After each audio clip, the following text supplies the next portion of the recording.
મિત્રો, દુનિયાની અંદર ઘણા લોકો માં મેલોડીને માને છે, પણ મુસલમાન પણ મેલોડી માને છે. તો મિત્રો, ક્યારેક કડીનો રાજા મલ્હારરાવ જહાલપરની મેલોડીની વાવ તોડીને તેના પથ્થરો કડી લઈ જતો હતો. ત્યારે માં મેલોડી મલ્હારરાવને મારવા કડી પહોંચી હતી, પરંતુ આ વાવનો એક પથ્થર નંદાસણ ગામમાં પડ્યો રહ્યો હતો અને નંદાસણ ગામમાં મુસલમાન રહેતા હતા. પછી બને છે એવું કે મુસલમાનની એક બાઈ આ પથ્થર ઉપર કપડાં ધોવા બેસી, અને જેવો આ મુસલમાનની બાઈએ કપડાં ઉપર ધોકો માર્યો ને, ત્યાં તો જહાલપરની મેલડીમાં જાગૃત થયા અને મુસલમાનની બાઈ ધૂણવા લાગી અને બોલી, ખમ્મા ખમ્મા, હું જહાલપરની મેલડી આવી.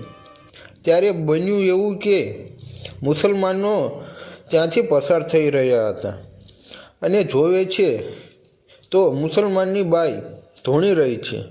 ત્યારે કહે છે કે છેટા રહેજો, આ તો હિન્દુઓની માં મેલડી આવી છે.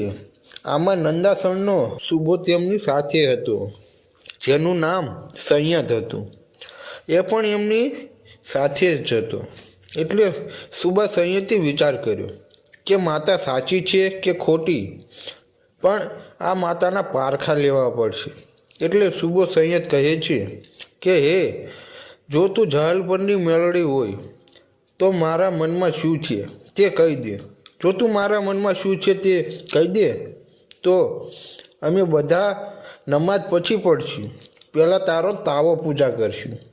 એટલે મારી મેલડી બોલી, સુબા સૈયદ સાંભળ, તારે 3 પત્ની છે, પણ તારે કોઈ દીકરો નથી, અને તું વિચારે છે કે આ મેલડી મને દીકરો આપશે.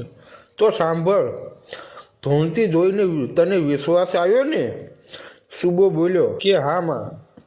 પછી મેલડી બોલે છે કે સુબા, આજથી તું દિવસો ગણવાના ચાલુ કરી. 9મા મહિને અને 13મા દિવસે તારી 3 પત્નીઓને એક જ સાથે અને એક જ સમયે જો 3ને એક દીકરો ના આપું તો માનજે કે જહાલપરની મેલડી બોલી. અને માં મેલડીના કહ્યા પ્રમાણે 3 દીકરાઓ આપે છે.